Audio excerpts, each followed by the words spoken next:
Continuing with the part 3 of your sixth chapter, which is mass media and history, we are going to study that Indian film industry, which contains cinema. What is cinema? Cinema is a medium that brings together art and technology. जब भी कोई cinema बनाता है तो उसमें art होता है. Art कौन करता है? आर्टिस्ट परफॉर्म करते हैं. एंड बैकग्राउंड में काफी आप देखते हो कि VFX एनिमेशंस होते हैं. So we use technology to make art and technology का एक कॉम्बिनेशन होता है and that makes a cinema. So with the technology of motion pictures the film industry came into being. जब मोशन पिक्चर्स यानी क्या है कि पिक्चर्स में मूवमेंट दिखने लग गए, मोशन दिखने लग गया कि एक जो एक्टर है वो परफॉर्म कर रहा है, तो वीडियो ग्राफिक्स यानी क्या है कि वो एक्टर परफॉर्म कर रहा है, अगर उसने हाथ ऊपर किया तो वो दिखता है, तो इसको ही कहते हैं मोशन पिक्चर. तो ये मोशन पिक्चर का जब जमाना आया तो साइलेंट मूवीज का क्या हुआ, एक एरा स्टार्ट हुआ. अभी तक वॉइस रिकॉर्डिंग स्टार्ट नहीं हुआ था. फिर the technology of sound recording was introduce. तो साइलेंट मूवीज जो थे अभी साउंड के साथ आने लग गए थे. And the age of sound movies began. The honour of making and releasing the first full length movie goes to Maharashtra. सबसे पहली मूवी जो फुल लेंथ मूवी बनाई गई है वो महाराष्ट्र को जाती है in India. And Maharashtra is known as the land that nurtured the Indian film industry. Maharashtra में इंडियन फिल्म इंडस्ट्री की स्टार्ट हुई. That's why we have Bollywood in Mumbai. The contribution of Madan Rao Madhavrao Pitale, the Patwardhan family of Kalyan, then Harishchandra Sakharam Bhatavdekar, also known as Save Dada, is very important for development of Indian movies. ये जो महारथी है इन्होंने ही start किया Indian movies को and now it has reached to a new heights. Then later Gopal Ramchandra Torne, also known as Dada Saheb Torane, and AP Karandikar, SN Patankar and VP Divekar sought the help of foreign technicians. जो बाहर के technicians है foreigners, उनको हमने मदद लिया, उनकी help लिया and made a movie entitled Pundalik. और उन्होंने पुंडलिक बनाई थी जहाँ पर बाहर के जो टेक्नीशियंस थे उनकी मदद ली थी. And it was released in Mumbai in 1912. Raja Harishchandra, a movie directed by Dada Saheb Phalke, was the first to be processed completely in India. अब हम फॉरेन टेक्नीशियंस की मदद ना लेकर पूरी जो मूवी है वो भारत में प्रोसेस किया कंप्लीटली. तो वो पिक्चर का नाम है राजा हरिश्चंद्र, जो दादा साहब फाल्के जी ने डायरेक्ट की थी. And it was released in Mumbai a year later in 1930. He also created silent movies named Mohini Bhasmasur, Savitri Satyavana. Also documentaries on rock-cut caves of Verur. हमने अजंता और वेरूर का पढ़ा था जो औरंगाबाद में, तो उसकी डॉक्यूमेंट्रीज बढ़ाई थी. जैसे आप हम हिस्ट्री टीवी या नेशनल ज्योग्राफी पे डॉक्यूमेंट्रीज देखते हैं साइंस के या कोई पुराने मॉन्यूमेंट्स के, तो वैसे ही उन्होंने एक डॉक्यूमेंट्री बनाई थी rock cut caves in Verur. And pilgrim centres of Nashik. Nashik में पंचवटी है, वहां पर रामकुंड है, तो वो एक पिलग्रिम सेंटर है जहाँ से कुंभ मेला भी होता है हर 12 साल में और गोदावरी नदी बहती है. तो ये नासिक जो है वो पिलग्रिम सेंटर है, होली सिटी है, तो उसकी भी डॉक्यूमेंट्री बनाई गई थी. एज वेल एज त्रिम्बकेश्वर जहाँ पर ज्योतिर्लिंग है. Later a tradition of making movies on historical and mythological subjects came into being. बाद में क्या हुआ कि हिस्टोरिकल सब्जेक्ट पे या माइथोलॉजिकल सब्जेक्ट जैसे रामायण महाभारत पुराणाज है, उन सब्जेक्ट्स पर मूवी बनना स्टार्ट हुआ. Anandrao painter, the first one two make a cine camera off Indian make.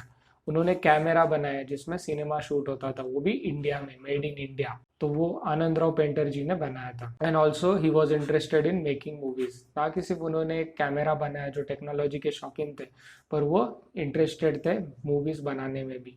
उनके जो कजिन है बाबूराव पेंटर, उनको मिस्त्री कहा जाता था. उन्होंने भी साइरंदरी एक पिक्चर बनाई थी 1918 में. देन जो बाबूराव पेंटर जो मिस्त्री है, he made the first historical movie Simhagad, which was a silent one. And he also created historical movies like कल्याणचा खजिना, बाजी प्रभु देशपांडे एंड नेताजी पालकर. तो ये जो इनका नाम है बाबूराव पेंटर, उन्होंने ये साइलेंट मूवीज भी बनाई जो हिस्टोरिकल मूवी है Sinhagad and this all the 3 movies. He also made a movie on realistic social issues. Social issue पता है आपको, जो भी हमारे समाज में कोई चीजें चलती है, जो इशू होता है, जो हमारे समाज को नीचे लेके जाता है या फिर it is against the society. So that was made as साहूकारी पाश. साहूकार जो होते थे पहले, he used to lend money to farmers. तो क्या होता था कि फार्मर्स अगर पैसे नहीं चुकाते थे तो साहूकार उन पर काफी क्रोध करते थे, उनको जमीन हड़प लेते थे या उनको मारते थे. तो ये साहूकार पास जो था वो उस पर एक सोशल इशू पर उन्होंने मूवी बनाई. In 1925 Balaji Pendharkar made a movie name Bajirao Mastani. तो बाजीराव मस्तानी संजय लीला बंसाली जो है उन्होंने अभी बनाई मॉडर्न डे में, पर 1925 में भी वो बन चुकी है जो बालाजी पेंढारकर जी ने बनाई थी। However, the British government suspected it to be the medium of spreading nationalist sentiments. पर ब्रिटिश गवर्नमेंट जो थे उनको क्या लगा कि ये नेशनलिक सेंटिमेंट जो है, नेशनलिस्टिक सेंटिमेंट्स, उसको स्प्रेड करेगा, लोगों में अवेयरनेस लाएगा, लोग फिर से इकट्ठा हो जाएंगे, राइट्स करेंगे, ब्रिटिशर्स को भगाने की कोशिश करेंगे और ब्रिटिशर्स को तकलीफ होगी। ये सस्पेक्ट हुआ ब्रिटिशर्स को, इसलिए उन्होंने ये मूवी को क्या किया, बैन किया। Then Kamalabai Mangrulkar was the first woman producer. Producer आपको पता है जो पैसा लगाता है मूवी बनाने को, तो उन्होंने ये एक फर्स्ट वुमन प्रोड्यूसर है। Then she produce Savlya Tandel and Panna Dai Hindi, ये उन्होंने बनाया। Ram Shastri, a movie made by Prabhat company in 1944, become very popular in the post independence period, यानी आजादी के बाद few movies were made on historical themes. Acharya Atre made a movie on the life of Mahatma Phule and Vishram Bedekar. Historical themes पर movie अभी भी बनती है क्योंकि that is our past and everyone is interested in history. So ये movies देखने में भी बहुत अच्छा लगता है और हमें पास्ट का पता चलता है। तो पहले से इसमें काफी लोग मूवीज बनाते आए हैं। तो आचार्य आत्रे जी जो है उन्होंने महात्मा फुले जी और विश्राम बेडेकर जी पर मूवी बनाई थी। And also made a movie on the life of Vasudev Balwant Phadke. Dinkar D Patil जो है he also made a movie entitled Dhanya De Santaji Dhanaji. बाल शिवाजी जो है एक मूवी बनाई थी प्रभाकर पेंढारकर जी ने, एंड उसका भी स्पेशल मेंशन होना चाहिए because it was made for Chhatrapati Shivaji Maharaj. Historical movies were also made in Hindi, ना कि सिर्फ मराठी में ये बने पर हिंदी में भी बने। The Hindi movies made in the pre independence, यानी इंडिपेंडेंस के पहले, वॉज सिकंदर, देन तानसेन, सम्राट चंद्रगुप्त, पृथ्वी वल्लभा एंड मुगले आजम। मुगले आजम तो आपने सुना ही होगा। We are made with a historical background. Then doctor Kotnis Ki Amar Kahani was based on a true story, ये भी एक काफी मशहूर फिल्म है। The movie is based on Indian struggle of independence. Indian struggle of independence started when Britishers came to India and Indians को पता चला कि Britishers are not good for us and they should go back to their country. तो ये आंदोलन के जो pictures बने, जैसे आंदोलन, झांसी की Rani, also deserves a special mention. Production studios जो है बॉम्बे टॉकीज, राजकमल प्रोडक्शन जो फिल्में बनाते हैं, आर के स्टूडियोज आपको पता होगा, राज कपूर जो है उनका स्टूडियो है।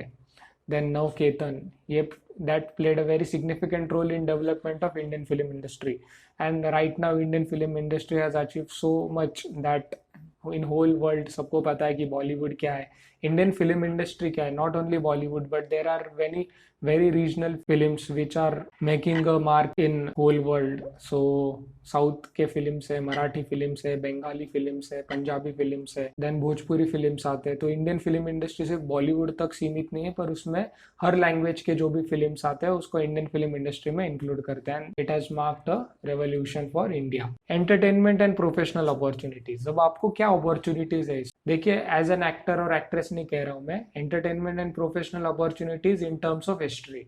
अगर आपको हिस्ट्री का मालूम होगा तो आप क्या कर सकते हो, फिल्म मेकर्स को आप हिस्ट्री बता सकते हो like this. The student of history can avail many professional opportunities in the field of drama and movies. कैसे? ड्रामा में कैसे? In order to achieve accuracy of stage backdrops on the stage, deep knowledge of history of arts and architecture of the concern period is essential. अगर Mohenjodaro picture बन रही है तो उसका deep knowledge होना चाहिए हिस्ट्री का, ताकि वो पर्दे पर उतार सके, वैसा ही उसका बैकग्राउंड बना सके। तो वो कौन बताएगा? हिस्टोरियन। तो ये प्रोफेशनल अपॉर्चुनिटी है। स्क्रिप्ट राइटर्स जो होते हैं, जो कहानी लिखते हैं, जो डायलॉग्स लिखते हैं, एक्सपर्ट जो होते हैं, वो सब लैंग्वेजेस उनको पता होनी चाहिए पहले की, so that the history of language shall be used for making that movie. तो ये ड्रामा में आता है। सिनेमा में कैसा है? The art of directors of movie create the backdrop design of atmosphere, costumes, jewellery, makeup, hair style. अब आपको पता है कि मॉडर्न पीरियड का जो पहनावा है और एंशंट का पहनावा था, तो उसमें जमीन आसमान का फर्क है। तो वो कैसा हम पर्दे पर ला सके और कैसे वो हिस्टोरिकल मूवी बना सके, तो ये सब चीजें सिनेमा में कौन बताएगा? हिस्टोरिकल जो प्रोफेशनल होता है वो ही बता सकता है। To write a movie dialogue, knowledge of culture and language as spoken in the concerned period is necessary. वो डायलॉग्स जो होते हैं तो वो पहले क्या लगना चाहिए, एंशियंट पीरियड का या मिडिवियल पीरियड का लगना चाहिए। तो ये चीज़ें भी एक according to cinema historical professional लगता है। Experts in this field can find many professional opportunities. आपको पता है एबीपी न्यूज़ पर एक प्रधानमंत्री सीरीज आती है, तो वो मूवी बनाने के लिए भी हिस्टोरियंस जो होते हैं वो उनका फीडबैक देते हैं। देन आप हिस्ट्री चैनल देखते होंगे या फिर डिस्कवरी चैनल देखते हो, तो उसमें भी जो पास्ट के जो हिस्टोरिकल इवेंट्स होते हैं तो उस पर अलग अलग कॉलेजेस के प्रोफेसर्स होते हैं, वो आते हैं and they tell about that historical monument place. So ये सब प्रोफेशनल अपॉर्चुनिटीज होती है। Thanks for watching, please like share and subscribe and press the bell icon. Thank you.